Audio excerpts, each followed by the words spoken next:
Hey everybody, I'm Dane Sanders, and I want to welcome you to Fast Track Coaching.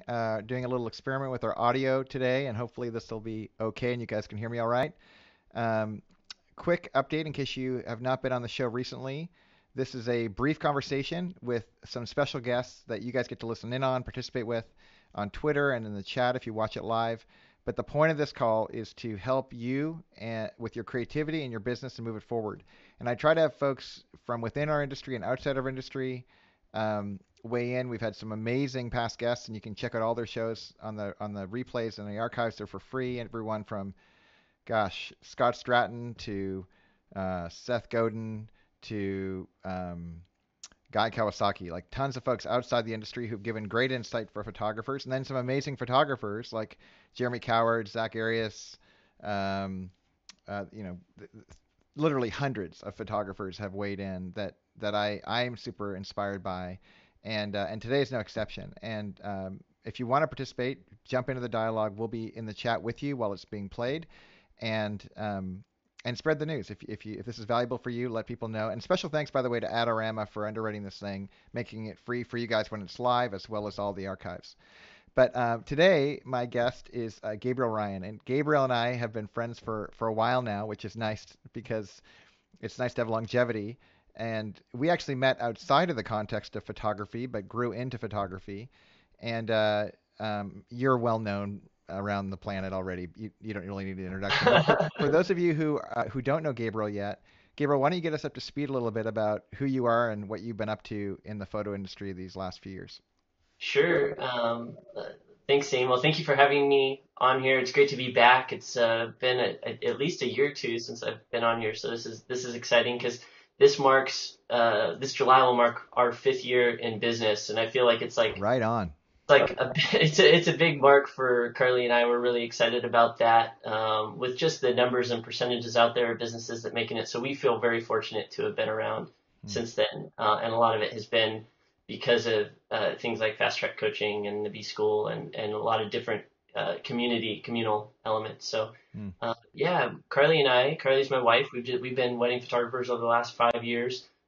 Never imagined that I would end up as a wedding photographer. In Hmm. fact, a couple years before I met you, Dane, well, actually, I guess I had technically met you in other circles. We kind of crossed paths, Right. but never really connected. I actually did end up shooting a couple weddings, and I had only ever shot film before. And a buddy of mine was like, "Oh, we don't want to like sell insurance and wait tables. We want to like do something creative." So he was all into video. So he's like, "We'll do weddings because you can make all this money, and we'll use that money then to buy all this equipment, and then we'll break into Hollywood or something like that." So that was like grand. Sounds like the roadmap of most of my friends. That's perfect. No, totally. It was like it seemed so perfect, and we even like talked to our first couple, and they were getting married, and they didn't have a budget, but they ended up hiring us. They paid me like $900. I think they paid him about the same, and we're like, this is working.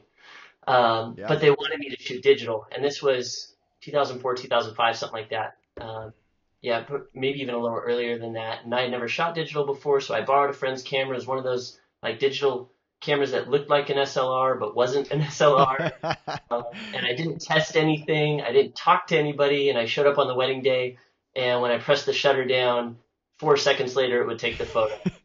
And I'm just sweating bullets. And I'm like, this is a nightmare. And then it took me 12 months after to even get them their photos. They wanted me to put their photos online somehow on this collages.net site. And I remember working my cubicle job, and I would bring my memory cards into work, and I would spend 4 hours of my day trying to figure out how to get them from this little memory card online, and I couldn't do it. So it was a nightmare. I never thought I'd be a wedding photographer. Wow. Um, Fast forward to October 2006 when you and I connected again. And in that same circle, I met Carly, my now wife and the mother of my children. Right. Uh, and we decided to get married, and we asked you for an awesome photographer referral. And you mentioned this gal who's up and coming. I think her name is Jasmine Starr or something like that. Something. Yeah. Yeah.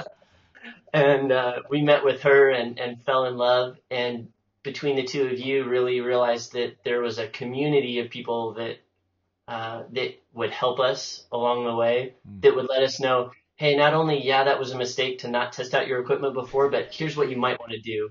And there's these things called assistants and second shooters that, when you're starting out, you can just shoot with friends and they'll shoot with you and you can trade off. And I'm like, oh, okay, this makes sense. And I go on open source photo and I would ask a million questions, and within 30 seconds I'd have like 6 responses. I'm like, oh, this is so cool. Yeah. And that was, yeah, 5 years ago, July '07. On the wedding day, actually shortly after you had left, my groomsmen, because Dane, you married us. I don't know if anybody knows that. Dane was the pastor at our wedding. I think that was the first one you'd ever done, right?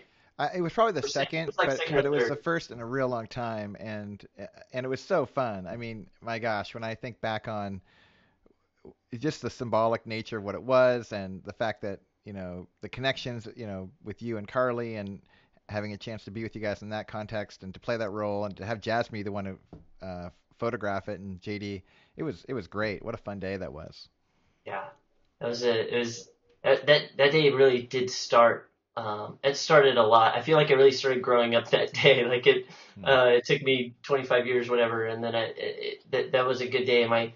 So after we cut the cake and stuff, my groomsmen walked up and they knew I'd been putting all my money into this wedding and paying for the honeymoon because we didn't want to go into debt. And they handed me a wad of cash and they said, "This is to start your photo business." Because I had sold all my gear previously, my film gear. And so we went and bought a 30D and a 51.8 and headed off to Hawaii on our honeymoon and started our business. And it's been a long 5 years. It's been a short 5 years. There's been a lot of struggles that we've gone through just in learning to be married and business partners, in learning what it takes to run a business, and what it means to take care of people and all those kind of things. Yeah. So yeah, Wow. On the outside looking in, it's fun that it's 5 years, because when it's 5 years, it's a little less like when I think back to those micro moments that are just so painful hmm for anybody growing up. I mean, I think I'm 41, and I think I'm like a 45-year-old startup. I'm not quite ready yet, but I think humans are that way. And um, having a chance to watch you grow and grow into yourself and beyond, I mean, it's been awesome. And Carly too. I mean, really, you guys as a partnership have negotiated a lot to get to where you're at. And what's really fun is now, it's cool that you gave me and Jazz some credit, but honestly, that's what you are to so many people now too, which is such a great model of, clearly Jasmine and myself all received a bunch from people that probably go nameless a lot. Um, and then it's kind of our job to kind of turn that around. And for folks who are watching, what a great model for you to be doing likewise. And what's great is, by the way, you being on the show is actually a request, and those are probably my favorite shows. I love when I get to just hand pick people, and you've been on the show before because I wanted you to be on it. But when participants are like, we want to hear from that guy, that's always a great sign, I think, and indicative of all the things that you're doing. Today's caption conversation, reads, "Aw shucks." yeah, right. um, today's conversation, I'm really interested in getting into some dialogue with you around um, about style, and in particular around focusing your brand. I've been as I've been looking at your kind of your online presence, and the way that you have consistently looked for signature ways to put yourself, kind of make your mark. Like for example, I was in a conversation once with another fast tracker, Jen Disney, and we were talking about you and your site, and this is the early days of your site when you first jumped in. I think your first show at site or something, hmm and you would use a lot of illustration and the way that things popped in and popped out. And um, uh, Jen was like, I decided to build my own site, and then I went and saw Gabriel's and just decided that I suck. Like, there's no way I'm gonna make anything as cool as that, and it's perfect. And Your site is rocking. oh, it's Love phenomenal. it with the key and everything. Oh, It's it she's got cool stuff. it's great, but you inspired a lot of that for her, and I think it's pretty cool, even for someone to go and be honest, say, yeah, that's discouraging, because everyone's had that experience, even you guys watching, and then to go one step further and go, okay, I'm gonna let that inspire me, so this kind of illustrative kind of bias, but then to create a juxtaposition of the illustration with the images, and really, it's a great frame. There's a few people who've done that exceptionally well around the country, and so that's really cool. So all that to say, I know that you care a lot about the impact that your brand makes with a particular type of client. And I'm wondering, to get the conversation started, if you could share a little bit about who it is that you're trying to attract, like what kind of a bride. And Mhm. second, what have you been learning over these last few years about the importance of focusing your brand message to your target audience? Sure. Those are great questions. And I think kind of even Thanks. to you're welcome. I know you spent the last 3 weeks crafting very figuratively. You've got the teleprompter there and you read them perfectly. um, no, but kind of as a preface to that, I'm a big nerd. I listen to lots of podcasts and stuff. I listen to this one by this guy Merlin Mann. I'm sure you know of him. A lot of the listeners may or may not know about him. And he said something that really struck a chord with me. No pun intended, because he was talking about guitar playing, and he said, it doesn't. And he might have even been requoting someone else. He said it doesn't matter how many years you've been playing guitar. It matters how many hours you've been playing guitar. And I was like, oh, that makes a lot of sense, because I used to be the kind of guy that was really attracted to the number of years. And even when I say, I've been in business for 5 years, that can mean a whole lot of things, because I know a lot of people that have been in business shorter than that and longer than that are in different places in comparison to where Carly and I are. So I want to say that just as encouragement to people, when it comes to branding and focusing our brand, it's a lot of practice, a lot of trial and error and testing and figuring out what works and what doesn't work. Just by throwing something necessarily up online and just leaving it doesn't necessarily mean that you're learning and growing, if that makes any sense. So for us, it has been a very action-oriented process over these last 5 years. Like when you say that, Gabriel, like what kind of actions do you like? First of all, great analogy. I think that's pretty powerful to say. You don't get any credit for time passing. You only get credit for actually getting on the guitar and playing, or getting in front of or behind the camera, or doing what you're doing, like the stuff you want to right. care about. So I love that distinction. But what tangibly went into those hours for you, especially around your brand focus? Because I know you've been working the craft hard for a long time. You actually been shooting for a long time, as you already mentioned.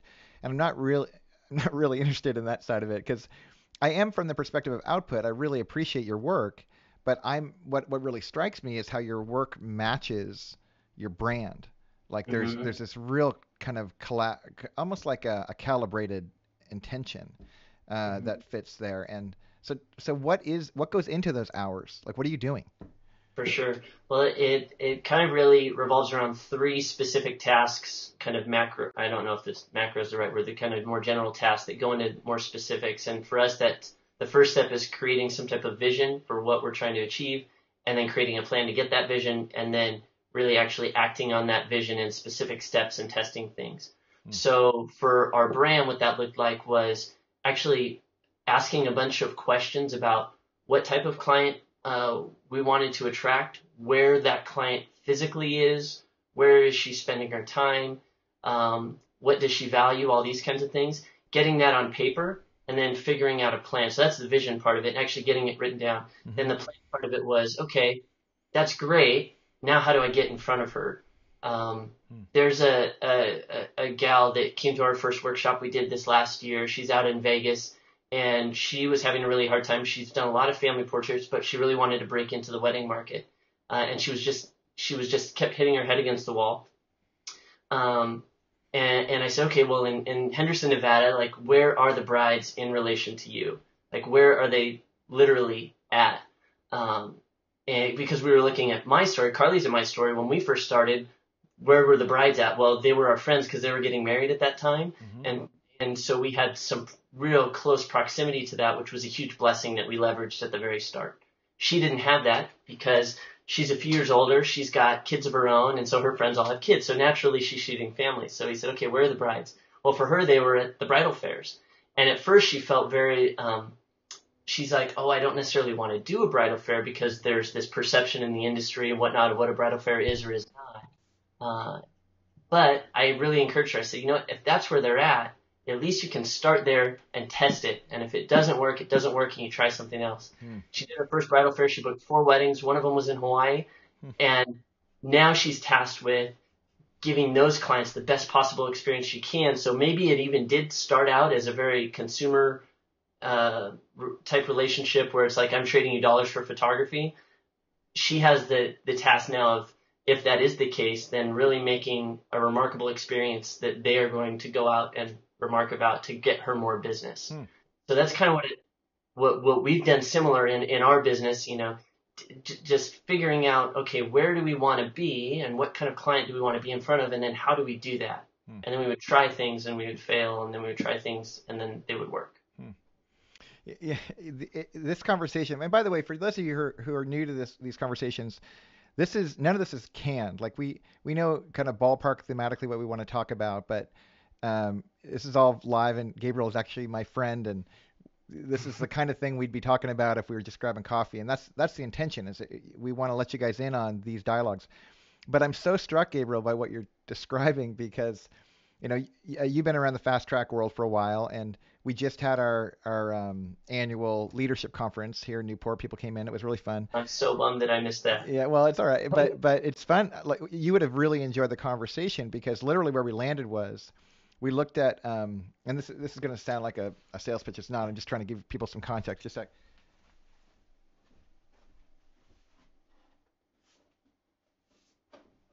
So like when fast when Fast Track came out, the intention behind this book was to help people figure out who they were. It's just kind of identity, kind of along the lines of the vision thing that you're describing of what am I Mhm. supposed to do. And then Business Plan came out, and this was supposed to be about, okay, come up with a plan. And the big conversation with the leaders was around what's the third step, like what's required. And one of the leaders from Canada was just pressing me, like where's Fast Track going? What are we doing? And finally, I just kind of blurted out, well, this is identity. You got to figure out who you are, make a plan out of who you are, and then frickin' implement. Go do something.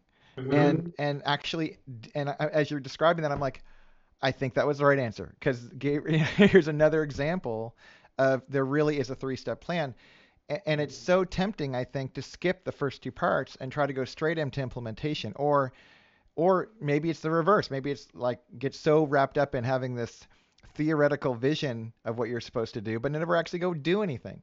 But I Mhm. just so appreciate your emphasis on, okay, look, I don't care if it's a bridal fair. I don't care if it's door to door. I don't care if you're doing cold calls to people. Do Mhm. something and test to see if it works. And if it works, even if it's like lowbrow ghetto and you'll be embarrassed about it later, you can at least, what a great story. Like every great photographer I know has some story where they say, yeah, when I started out, Mike Malone, when I started out, I had a ponytail. He doesn't say it, but Mitch Becker tells us all the time about how he had a ponytail. But it's really funny to me how consistent that is. That Mhm. everybody who seems to be in a place of some traction, it's not a made it. It's really just some kind of a sense of they know what they're up to. Mhm. They're comfortable in their own skin.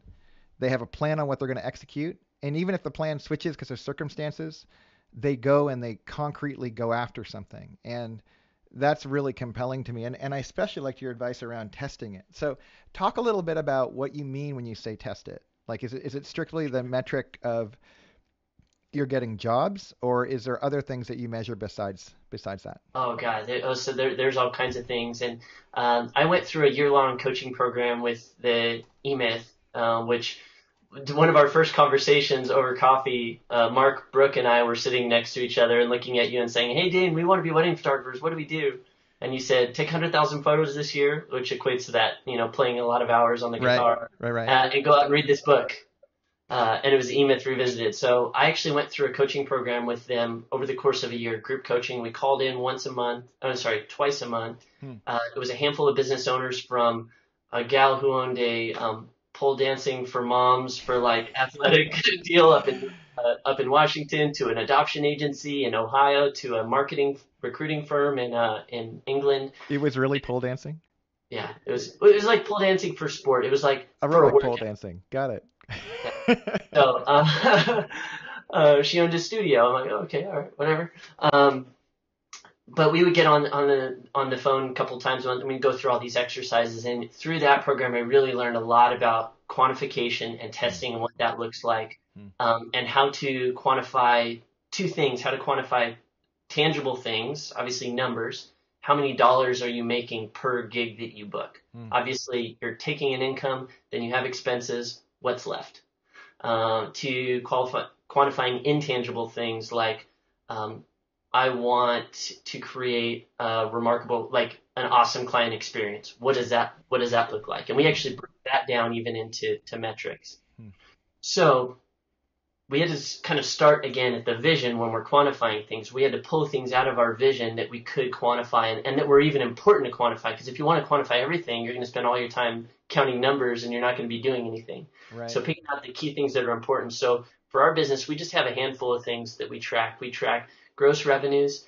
We track profit. We track a thing called retained earnings. So at the end of the year, how much money are we actually keeping on cash on hand? To be able to invest into our business, to be able to handle the off season, all those kind of things.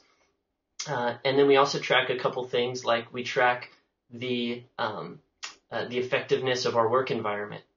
And that breaks down to, do I have too much equipment or the right amount of equipment? Am I upgrading my computers enough? Those kind of things. Is my work environment clean so that when I show up to work, I can get the job done? And there's just a handful of things that we track and quantify that we feel are important and kind of affect our brand as a whole and the experience that our clients have and that other vendors have when they interact with us. You know, what I love, I want to get back to the client experience in a second, but I especially appreciate that part about, because knowing you a little bit, I know that I think you're a J, a strong J on the Myers-Briggs, and is that a fair, as a guess, but I'm pretty sure. I don't know that.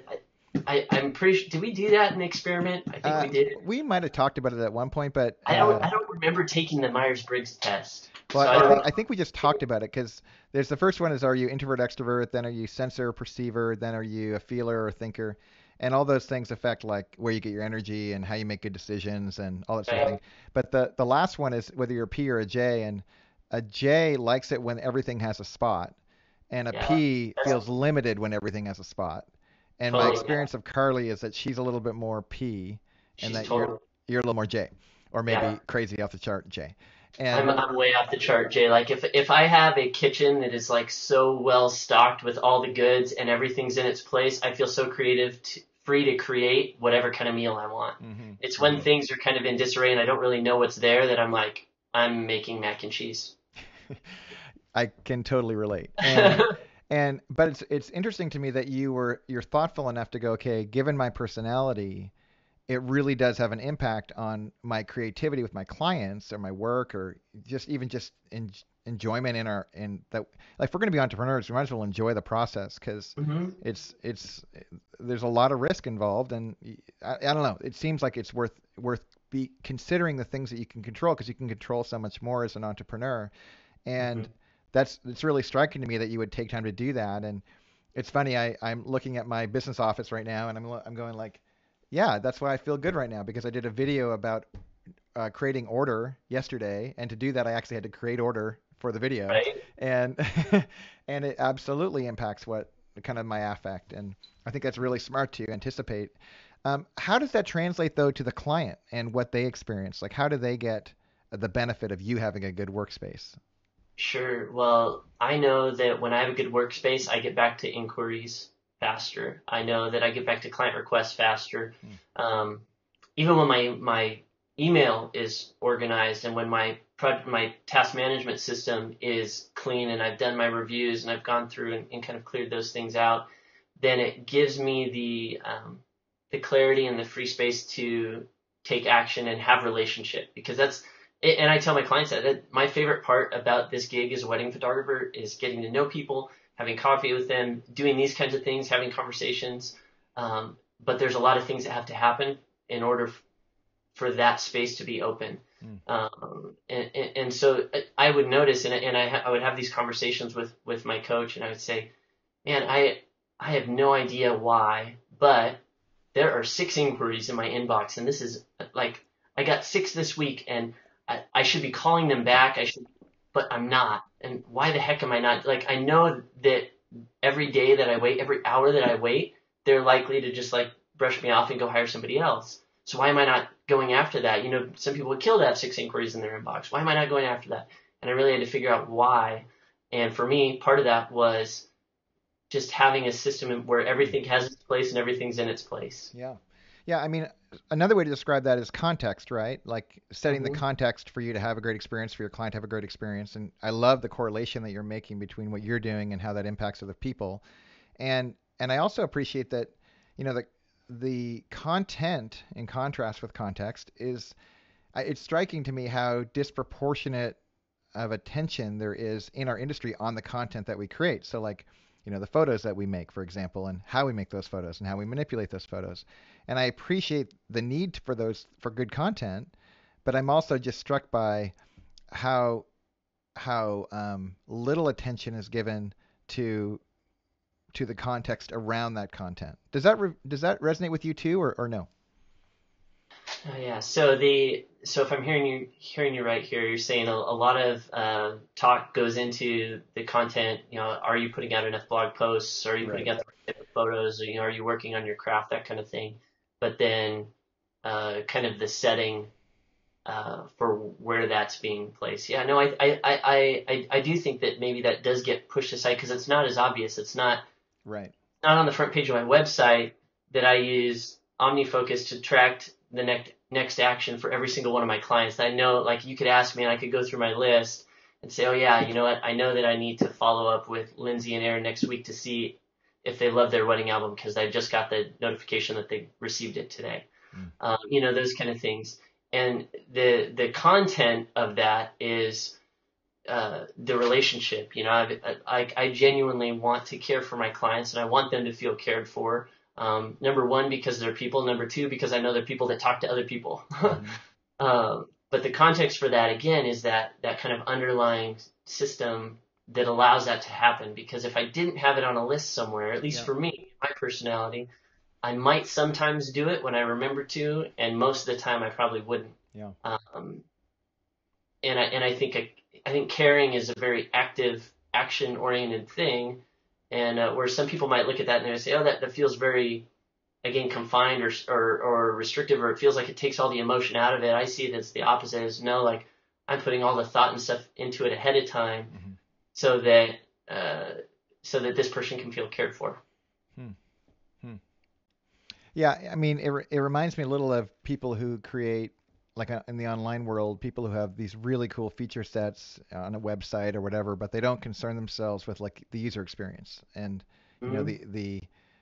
the distance it is. Like when my printer was on the other end of that long table, I had to go an extra 4 feet to go get something off the printer.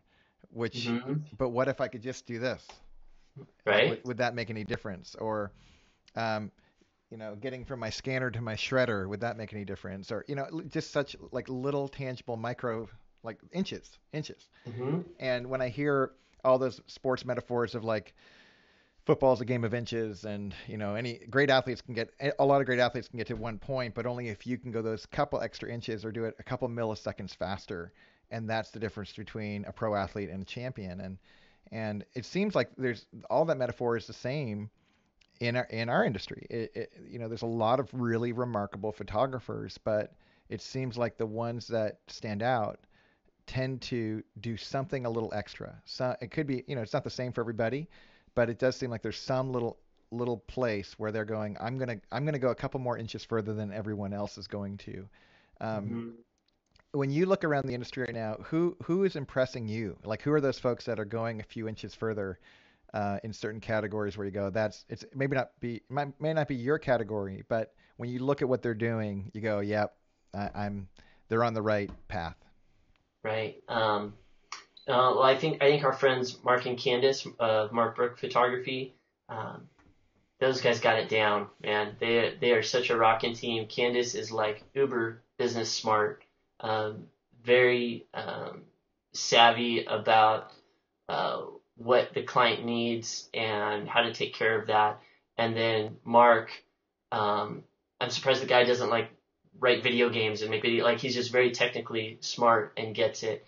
Mm. And they know exactly what their roles are. So for them, the kind of context that they set, they have very clear guidelines around who does what, um, and they come together in just this rockin' team that they shoot like a bazillion weddings a year. Not literally, maybe like 40 weddings a year, but still they A shoot a lot. bazillion point one. Is that what? Yeah. And they get to take care of a lot of people because they've done the work going into it, of setting all that up. Yeah. Uh, you know, they're pretty awesome. Um, gosh, who else can I think You know, of here? once in a while, you and I and all of us on the West Coast, we need to pick some people on the East Coast that we're impressed by. Like for me, it's funny. Someone who doesn't, I don't think, like me very much, but I really respect is Cliff Mautner, and I Hmm. think I think his work and not just him, but um, their team and everyone over there, they're just remarkable in not only the quality of their work, but the quantity of their work. Like they are. It seems like from the outside looking in, they they just work their tail off to get you know dozens and dozens, like in the 50, 60, 70 range kind of weddings per year, and they're all quality weddings, and Yeah, they want to like win album of the year on every wedding. Like it seems remarkable. It's just their work ethic. yeah. Um, I think of like in other genres of photography, like it's a bit of I have a bit of a crush on the guy, I guess, but like Jeremy Coward, I think is somebody who, That's who I was thinking of right now, especially with some of the stuff he's been Instagramming lately, with the drawings over it, yeah, over the photos. Uh, I've been super inspired lately. In fact, I even started a drawing class here locally because long before I picked up a camera, I was always drawing and with pencil and paintbrush and those kind mm, of things. mm, So that's been inspiring me, and I've even been looking outside of the photo industry, even at like animation and mm, kind of things to really figure out like what makes these different art pieces work and so compelling. mm-hmm. Yeah, for some reason I had a blank a second ago when I couldn't think of Cliff's girlfriend, Susan Stripling, but Susan's awesome too. Okay. And Hmm. again, I don't think Susan likes me either. So this is clean and pure. I have a lot of respect for them and their work, and with Jeremy too. And I think you're right. That kind of cross efforts or pollinating efforts to bring in other creative means. It really is compelling, and it translates. I mean, you look at Jeremy on Hmm. Google Plus, man. I looked at him the other day. He was in the hundreds of thousands of followers. Like, and Google Plus has only been around for 5 months. Like, Yeah. it's crazy, um, the By the way, impact. I just signed up. You dared me to, and I just signed up like however long we've been talking ago. I'm sure you're days away. You're days away from hundreds of thousands. But so okay, so here's my question. You have half a decade under your belt, Mhm. and not too it feels like not too long ago you didn't, and you've learned a ton in these last number of years. But let's say, let's say you decided today you wanted to be a wedding photographer, but you happen to be infused with a bunch of great information. And I've asked you this question before, but I want to ask it again because I think it's a different context to answer it in. How would you spend your first quarter of a year if you were starting out today as a wedding photographer? What would you be doing? Totally. Um, Number one, before I do anything, I would make a decision whether or not I'm going to quit, and under what circumstances. I think that's super important because there's been Like an exit strategy, um, or do you mean like a decision to never quit? like a decision, more of a decision to never quit thing. Like what would it take for me to quit at this and really look at that question honestly and not just like oh I'm never going to quit Hmm. kind of thing, but like really like um, in and I don't want to be too doomsdayish, so I'm not going to list out specific context for that. I'll let you kind of come up with that on your own, but I would think about that because there have been many, I don't know how many, there's been many times where I've wanted to quit over the last 5 years.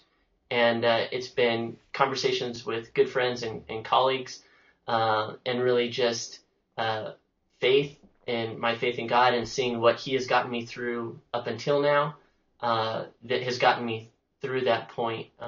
So just being really clear on how much is this really worth it to you, and so I would start there, and then really practically, once you kind of get that, uh, I would definitely do a lot of reading, as much reading as you possibly can. The E-Myth Revisited is still like one of my favorite Totally. books. I listen I to mean, it it absolutely every inspired my single work, like the work that I did. There's no question. It's a yeah, critical book to read. Totally. huge. Uh, and then I would I would start on your vision. That's the first thing that I would start on.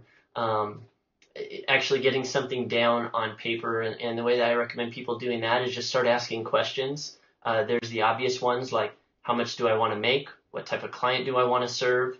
Where do I want to do my work? Do I want to do my work locally? Do I want to do it all across the world? Do I want to do it in a specific niche? I just start asking yourself questions.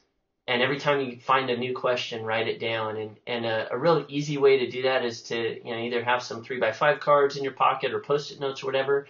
And every time you have a new question, write it on a separate 3x5 card, separate Post-it note. And then over the course, gosh, of 3, 4, 5, 6 months, you're going to have a whole stack of questions. Some you'll have really good answers to. Some you won't have any answers. Some of your answers will be total guesses, like what's my profit percentage going to be? I have no idea. Maybe 10. Let's say 10%. Let's say 30%. And you're going to be totally guessing, but at least you'll have something written down. Yeah. And then you can. What I love about the Post-its and the 3x5 cards and stuff is then you can physically move those things around and see what interacts with other things. Mm-hmm. For Carly and I, it's taken us a while to get that vision statement that's been crafted out really clear. And it took a lot of that kind of process. But now, for our marketing portion of our vision, for example, we know exactly where our clients are coming from. They're coming from past clients, they're coming from other photographers and vendors, and they're coming from online publications. So where the heck do you think we're going to focus our energy? Like on those things. And then that leads into the kind of client fulfillment part of our vision. Like, okay, what do we need to do to feed these three things? So there's certain parts that you will have answers to right now, and there's certain parts that you need to get some work under your belt. So I would get started on that vision, and then also coming back to what we started talking about, be very cognizant that it's easy to get lopsided or unbalanced. And it's okay to be unbalanced for a short period of time. I'd say it's bad to be unbalanced for a long period of time. What I mean by that is it's okay when you're first starting out to spend a lot of time on your vision and figuring that out. But at some point, you got to put a plan in place for like how you're actually going to make that vision happen. Okay, so that, you want to shoot, ranch. I think of Mike Larson, he wants to shoot these vineyard estate weddings in the Central Coast. Great. He knows that. Great. Okay, now, but what's going to be the plan to actually do that? Like, how's he going to make those contacts and connect with those types of brides? You got to put that plan in place. And then again, also you want to be actually doing the plan and testing that plan out and figuring out, okay, you know what? When we got our stuff in that magazine, we were so excited. And the last 50 inquiries we've got, not one person has said they found us in a magazine. Do we want to really put our efforts there? Or you know what? We bought that ad, and the last 10 people said they found us in that ad. Awesome. Let's pour money into that. More money into that. So again, figuring out whether, what's it going to take for me to quit? And is this something I really, want to do? And if it is, like, what's going to be that threshold? What's going to be that point where, either my family is more important or, just paying the bills is more important or, whatever it is, where does this kind of land on your value scale? Once you got that settled, working on that vision. And then while you're working that vision and getting started, being really cognizant that you also need to make some plans and that you need to actually do and test some stuff. Brilliant, man. Well, it's always great to have you on the show, and I'm sure I'm going to hit you up again to come back soon enough. But please send my best to your wife and family. For sure. And it's funny. I've had Mark and Candace on, long time ago, but I need to have them back. I was so impressed even in the early days of what they were doing, but to see them kind of in full stride, it'd be great. Maybe we should reach out to them. They're rocking. If you're talking to them soon, let them know I'm going to hit them up. Sure. But and they just got a really cool new studio too. They're actually sharing the space with Lindy Galloway. Oh, really? Up in Costa Mesa, and Mark, among being very like technically oriented, super rad craftsmen. Their space is insane. Like they ripped I can't up wait to see it. Floors and built in these. He graphed and made this whole like shelving system out of pipes and like reclaimed wood, and it's cool. It's cool stuff. That's great. Well, cool, man. Bless you, and hopefully we'll see you sooner than later in person. Yeah. But if this is beneficial to any of you guys, please be sure to thank Gabriel at Gabriel Ryan and at Adorama for providing this. I don't mind if you put at Dane Sanders on anything. And if you want to find out more about what Gabriel's up to, what's the best website to go to? Probably Twitter is where Twitter is updated the most. So twitter.com/at Gabriel Ryan or Gabriel Ryan. And then other than that, our website is gabrielryan.net. And go to there and goes over to our blog and whatnot to get Perfect. More about what we're up to. .net is the new black. I think that's a great idea. Okay. It is. Cool, dude. Thanks so much. Thank you. Thank you. See you, man. Bye.